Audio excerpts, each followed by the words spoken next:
Pernah tidak sahabat live merasa heran kenapa kita bisa tiba-tiba lemas padahal sudah makan banyak makanan manis? Atau mungkin kita sering merasa ngantuk setelah minum minuman manis kemasan? Ini bukan kebetulan. Ternyata tidak semua gula itu sama. Kita hanya butuh jenis gula glukos, bukan sukrose. Apa bedanya bagi tubuh kita? Mari kita cari tahu lebih banyak bersama Live. Live in Fullness to Eternity.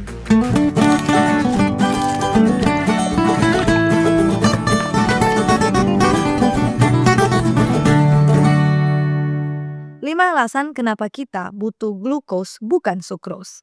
Faktanya, Indonesia adalah negara dengan konsumsi minuman berpemanis dalam kemasan atau MBDK tertinggi di Asia Pasifik. Data Survei Kesehatan Indonesia di tahun 2023 tunjukkan bahwa 47,5% warga Indonesia mengkonsumsi minuman manis lebih dari 1 kali sehari. Lebih mengejutkan lagi, 1 kaleng minuman kemasan rata-rata mengandung 22,8 gram gula, setara dengan 45,6% dari batas konsumsi gula harian kita yang dianjurkan. Padahal Sobat Life, tubuh kita sebenarnya hanya butuhkan glukos sebagai sumber energi utama, bukan sukros atau gula pasir yang kita konsumsi setiap hari. Yuk sahabat live kita bahas bersama kenapa tubuh kita butuh glukos bukan sukros dan apa saja bahaya sukros bagi kesehatan kita. Yang pertama, glukos langsung diserap, sukros harus dipecah dulu dan menghasilkan lemak. Sahabat live ini yang perlu kita pahami terlebih dahulu. Glukos adalah bentuk paling sederhana dari gula yang sangat mudah dicerna karena molekulnya tidak perlu dipecah lagi dan langsung diserap ke dalam aliran darah. Bayangkan glukos ini seperti bahan bakar siap pakai untuk tubuh kita. Nah, glukos bisa langsung diubah menjadi energi di dalam sel melalui bantuan hormon insulin. Nah, tapi berbeda dengan glukos, sukros adalah gula yang lebih kompleks. Sukros adalah gabungan dari 2 molekul, yaitu fruktos dan glukos. Jadi begini prosesnya. Ketika kita mengkonsumsi gula pasir atau sukros ini, tubuh harus memecahnya terlebih dahulu menjadi glukos dan fruktos. Pemecahan ini butuh waktu dan energi ekstra. Yang lebih penting lagi, saat sukros dicerna dan diserap ke aliran darah, tubuh akan otomatis mengutamakan penggunaan glukos terlebih dahulu karena prosesnya lebih mudah. Sementara fruktos akan disimpan terlebih dahulu dalam bentuk lemak. Bayangkan Sobat Live, setiap kali kita makan gula pasir, sebagian besar fruktos yang ada di dalamnya itu tidak langsung dipakai sebagai energi, tapi malah ditumpuk jadi lemak. Jadi, tubuh kita sebenarnya lebih efisien jika gunakan glukos yang langsung didapat dari karbohidrat kompleks seperti nasi, roti gandum, atau kentang, bukan dari gula pasir yang malah bikin lemak menumpuk. Yang kedua, sukros memicu resistensi insulin dan diabetes tipe 2. Ini yang sangat serius Sobat Life. Fruktosa yang ada dalam sukros tidak akan merangsang produksi insulin layaknya glukos karena tidak langsung dilepaskan ke dalam darah. Masalahnya, fruktos bersifat lipogenik atau memproduksi lebih banyak lemak. Jadi begini bahayanya, ketika kita terlalu sering mengkonsumsi sukros, konsumsi gula yang tinggi dan sering menyebabkan lonjakan kadar glukosa di dalam darah. Pankreas harus melepaskan lebih banyak insulin untuk mengontrolnya. Kalau ini terjadi terus-menerus, tubuh tentunya kita akan menjadi seperti kurang responsif terhadap insulin. Kondisi ini yang kita sebut resistensi insulin. Bayangkan sahabat live, seperti kita terus-menerus mengetuk pintu sampai akhirnya pintu itu rusak dan tidak bisa dibuka lagi. Jika resistensi insulin berlanjut dan konsumsi gula tetap tinggi, apa yang akan terjadi nantinya? Nah, tentu pankreas kita akan terus dipaksa untuk bekerja ekstra hingga sel-sel beta di pankreas yang memproduksi insulin ini bisa jadi lelah atau rusak. Akibatnya, kadar gula darah akan tetap tinggi yang menjadi ciri khas diabetes tipe 2. Penelitian yang diterbitkan di Annals of New York Academy of Sciences menyatakan bahwa fruktosa dapat meningkatkan lipid darah abnormal dan resistensi insulin, yakni faktor resiko utama di diabetes tipe 2. Bahkan, yang lebih mengkhawatirkan lagi, jurnal yang pernah diterbitkan oleh PubMed tahun 2015 sebutkan bahwa fruktosa diklaim sebagai pemanis yang paling berbahaya.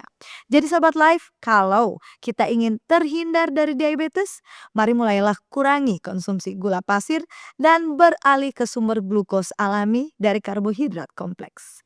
Yang ketiga, sukros memicu obesitas dan penyakit jantung. Sahabat life, ini yang harus kita waspadai bersama. Konsumsi gula yang berlebihan dikaitkan dengan peningkatan resiko obesitas karena gula memiliki nilai energi yang tinggi dan berikan sedikit atau tidak ada nutrisi penting bagi tubuh. Jadi begini mekanismenya. Konsumsi gula yang tinggi bisa sebabkan peningkatan kalori yang tidak terkendali yang kemudian bisa disimpan dalam tubuh kita sebagai lemak. Yang lebih parah lagi, penelitian buktikan bahwa konsumsi fruktosa berlebihan pada minuman kemasan bisa sebabkan resistensi terhadap leptin, hormon yang mengatur rasa lapar kita. Bayangkan sahabat life, hormon yang seharusnya memberitahu kita sudah kenyang, berhenti makan, jadi tidak berfungsi. Apa yang terjadi nantinya? Akibatnya kita jadi terus merasa lapar meskipun sudah makan banyak. Belum lagi dampaknya pada jantung. Penelitian yang diterbitkan dalam jurnal JAMA Internal Medicine pada 2019 tunjukkan bahwa konsumsi gula tambahan yang berlebihan berhubungan langsung dengan peningkatan resiko penyakit jantung. Intinya, konsumsi gula berlebih bisa tingkatkan kadar trigliserida, kadar kolesterol jahat atau LDL, yang tingkatkan peradangan dalam tubuh kita.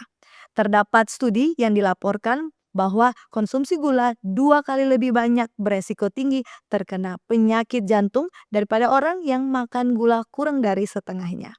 Jadi sahabat life, sukrosa itu bukan cuma bikin gemuk, tapi juga merusak jantung kita. Yang keempat, sukros merusak gigi, hati, dan organ tubuh lainnya. Nah ini yang sering tidak kita sadari sahabat life. Makanan manis sangat tidak bersahabat dengan kesehatan gigi anak. Terlalu sering konsumsi makanan atau minuman tinggi gula bisa timbulkan kerusakan gigi karena sisa gula yang menumpuk di celah-celah gigi akan tercampur atau bercampur dengan bakteri mulut kita. Bakteri di mulut memakan gula dan hasilkan asam yang bisa merusak email gigi kita. Hasilnya berlubanglah gigi kita. Bayangkan sahabat life, setiap kali kita makan gula, kita seperti memberi makan bakteri jahat di mulut kita. Tapi kerusakan sukros tidak berhenti di gigi saja. Kelebihan konsumsi gula dapat sebabkan penumpukan lemak di hati. Sebabkan penyakit hati berlemak non-alkoholik yang bisa berkembang jadi kerusakan hati yang lebih serius. Jadi begini prosesnya, fruktosa yang ada dalam sukrosa harus diolah di hati terlebih dahulu. Kalau terlalu banyak fruktosa masuk, maka hati kewalahan dan akhirnya menyimpannya sebagai lemak. Lama-kelamaan, hati kita jadi penuh lemak dan tidak bisa berfungsi dengan baik.